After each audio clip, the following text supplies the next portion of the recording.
within the age of Aquarius, this is the age that is dominated by networks and information, right? And so instead of the hierarchy, and I'm not going to do the triangle again, it's going to be more of a round or rectangular shape, right, as above. And so we're going to be looking at all of the falling structures of the patriarchy while in the age of Aquarius, new structures are being built. And so as a solution-based podcast topic, whatever, I really don't give a rat's ass about what we've been doing wrong for the past 3,000 years. What I'm focused on is how to become one with the other creators and builders in this world that are focused on the development of new earth, new world, which is circular. It is the egalitarian round table model, okay? And so this is the age of Aquarius. This is also about becoming the divine feminine, right? It is basically, I'm getting like all like, it's basically like the balancing out of things, right? It's the balancing out of things. And so, anyways, back to this pamphlet. So, whereas the Piscean age is to be or not to be, and I just loved this concept. The Aquarian age is about be to be, right? So do y'all feel the shift? And that energy, I gotta take a sip. I get all riled up, y'all. So do you feel the shift in that energy from to be or not to be to be to be to be, right? We are humans being. We're not humans doing. The Piscean age wanted us separate and doing, but the Aquarius age is all about knowing and being. And so, during this age, it's not so much, a focus on our kind of physical, material identity as much as it is us all coming together and remembering that we are united. We are all one energetically. Energetically, this human experience on the back of our Mother Gaia is a collective one.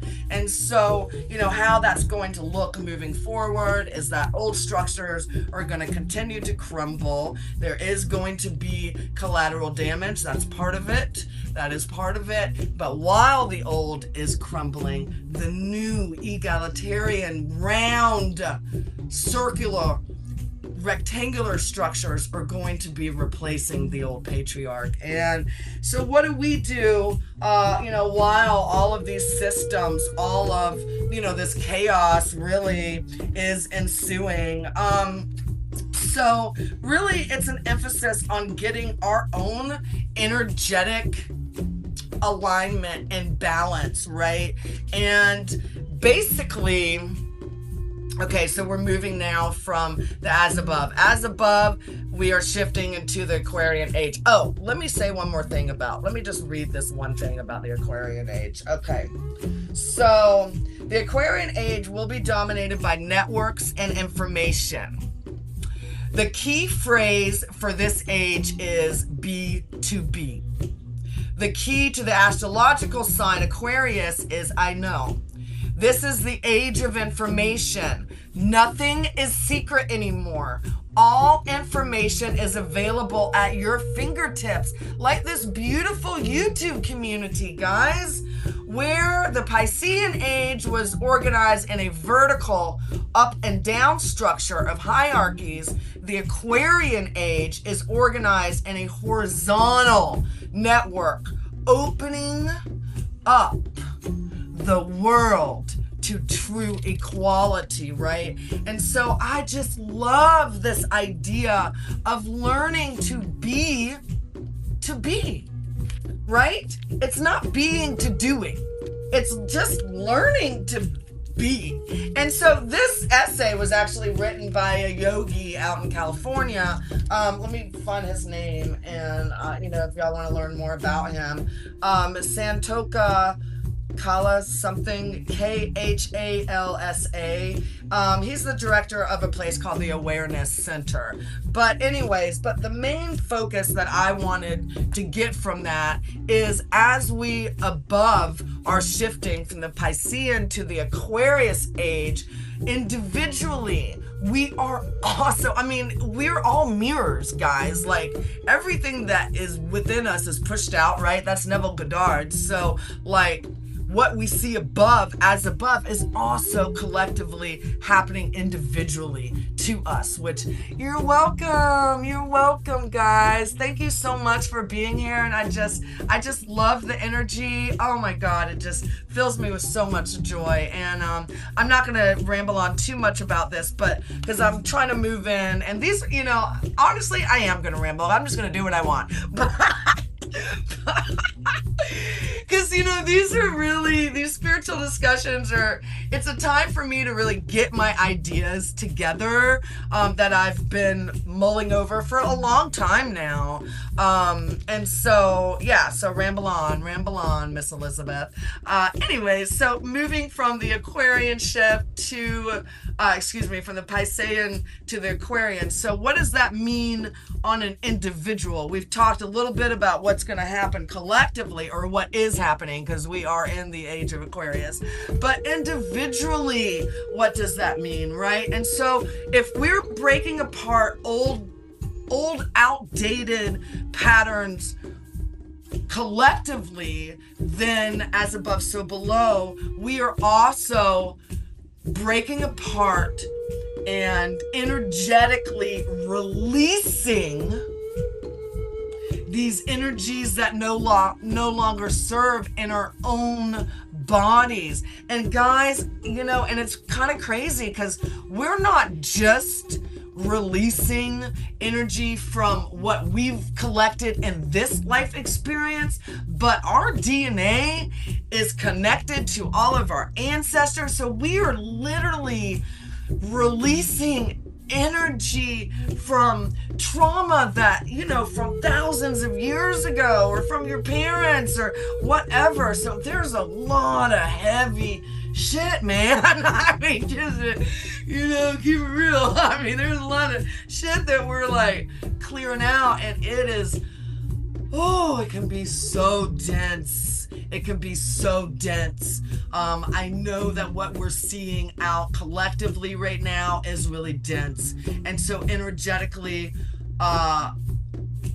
individually, I know for myself, I can speak for myself, that what I have had to walk through in the last year, if it's anywhere indicative to what we have all had to collectively walk through, then my God, I am thankful to be alive today. I have lost everything. I have experienced incarceration. I've experienced homelessness. I have walked through the hell of my own making, and I am here today to tell you that what honestly got me through the darkest periods of my life are these daily spiritual practices that I am about to share with you. And so last week, if we remember, we were talking about, how any spiritual practice, any daily task can be a spiritual practice. And so, I really went into that, and I just started talking about it a little bit last week, but I wanted to discuss 3 daily tasks that you're probably doing right now that, you can shift into a deep spiritual practice. And so 1, when you wake up in the morning, the first thing, and I mean the first thing, when you wake up, and it does not matter, and I don't want to hear any excuses, because guys, I have woken up in some effed up places in my life, okay? So it doesn't matter where you're waking up. It doesn't matter if you are in a nice cozy bed. It doesn't matter if you're sleeping in a closet. It doesn't matter if you're sleeping under a bridge. It doesn't matter if you're in your car. It does not matter if you were sleeping on a bridge in a park, okay? The first thing that you do when you open your eyes, thank you. Just thank you. Just thank you. Thank the day. Thank the day, because remember, the day is just the page, right? It's a page. It's the material page in your chapter, in your life, whatever. And so just all you have to do, and everyone who is alive, right, who is on this side of the dirt, opens their eyes. So that is a daily task that we do every day, that a lot of us will open our eyes and bam, go for the phone. And guys, I mean, my phone is my freaking best friend too. I totally get it. But, just pause. I mean, literally give yourself 30 seconds. And if you're like, man, I'm incarcerated right now, and I open my eyes to people banging, you still got like probably 10 seconds before people are coming at you. It just, 5 seconds. Just a breath. Thank you. That's it. That's it. So that is the first daily task that we all do, that you can shift into a deep spiritual practice. And how does that shift occur? By taking the conscious time to pause. A 5-minute pause, a little tap. Thank you. So waking up has now become a spiritual practice. Okay, so the next thing that most of us do every day is some type of cleaning. Okay, now I'm recovering a lot of things, but actually I'm not. I have already recovered, but in the past I definitely displayed qualities of clean freaknessism. I believe that everything has a home, and it needs to be there in the home at the end of the night.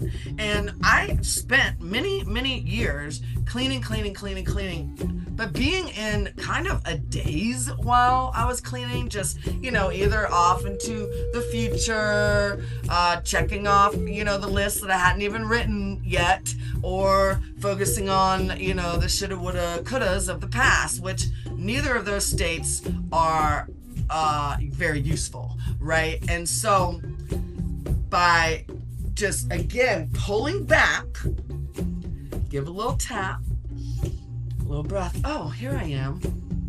And I'm sweeping right now. Now, I posted a little reel about how sweeping, and then I finally realized why it is that witches are always depicted with brooms, because they're sweeping away the any kind of bad intention, right? And so when we clean, we can use this time to be present in our bodies, to be here, to be now, because here in the power is the power of now, right? Eckhart Tolle, right? So here is where it's all at. And so while we're doing the task of cleaning, we can put our energy, our intention, because remember, energy is energy in motion. Emotions are energy in motion. And so if we can put our energetic emotions, so that means instead of, oh my God, I have to clean this bathroom today, right?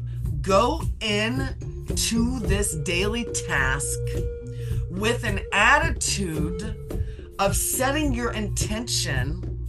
And I, always want to stay in a state of gratitude. And so what I do when I clean is I always thank Great Spirit. I thank Great Spirit for giving me a bathroom to clean. Okay? I thank Great Spirit for giving me the time. I thank Great Spirit that I have the supplies that I need. I thank Great Spirit for giving me the gloves, right? Whatever it is, whatever task I'm in, the first thing I'm going to do is Pause, tap. Thank you.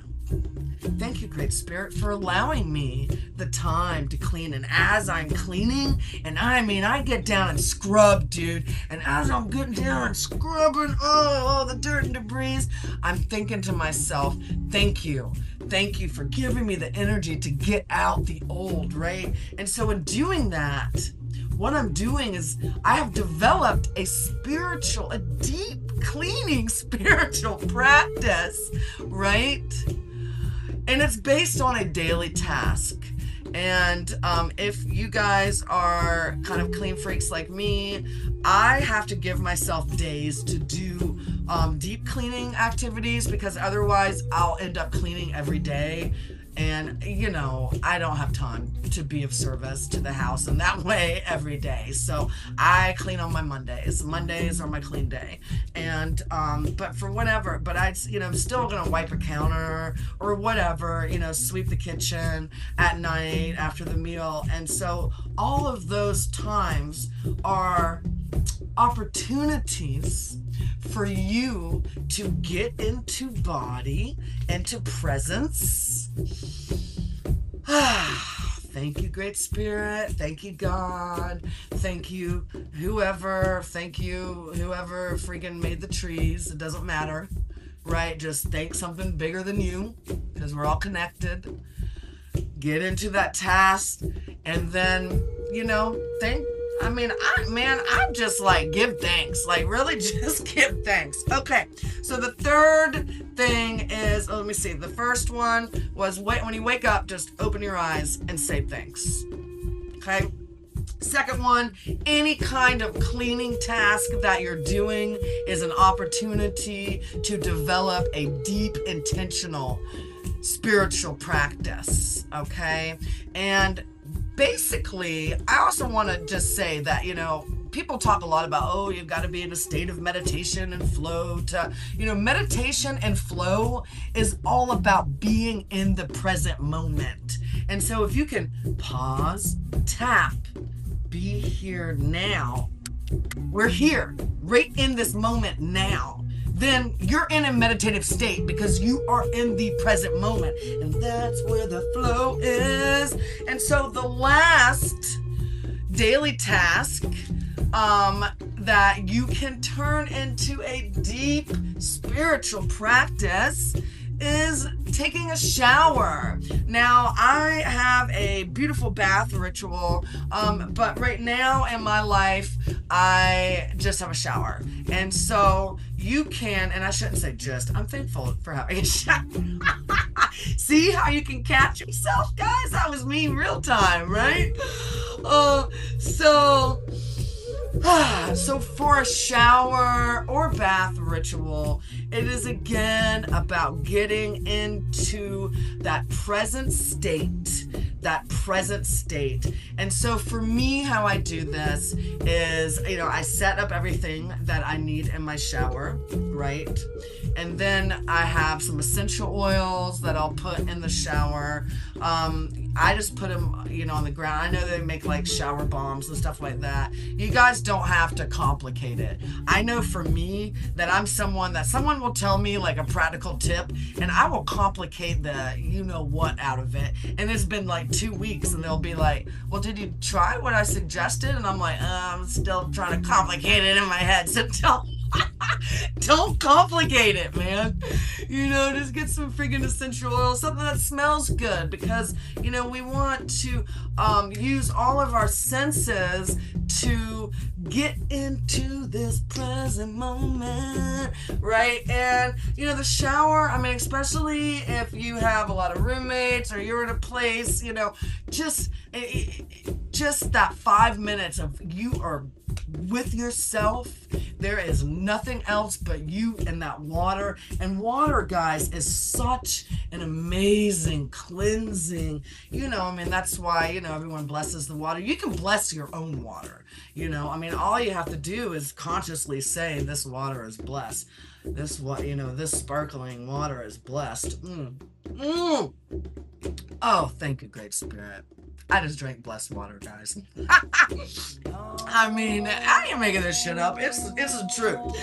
Anyways, and so when you take a shower, use the time to, for me, I will use the time to schedule a good cry if I need to in a shower, right? I will use the time to listen to, guys, I'm on YouTube like all day. I mean, I listen to a lot of sound healing, conscious rappers are big. So, put on some uplifting conscious rap. I love me some Peachka in the house. I've played her several times.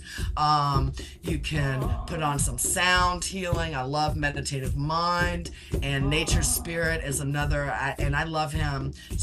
He plays the flute and other instruments, and it's just beautiful. So whatever you want to do, this is your ritual. So just go, do it, and then get in that shower and just let it out vocally. Now, I mean, people probably think I'm crazy, and you just have to get past that, I suppose, because taking a shower and just whatever it is, shaking it all, it's just such a wonderful release, man. It feels so good. So try it out, man. Just try it out. So instead of shit, I got 5 minutes to take a shower, I'm late for work.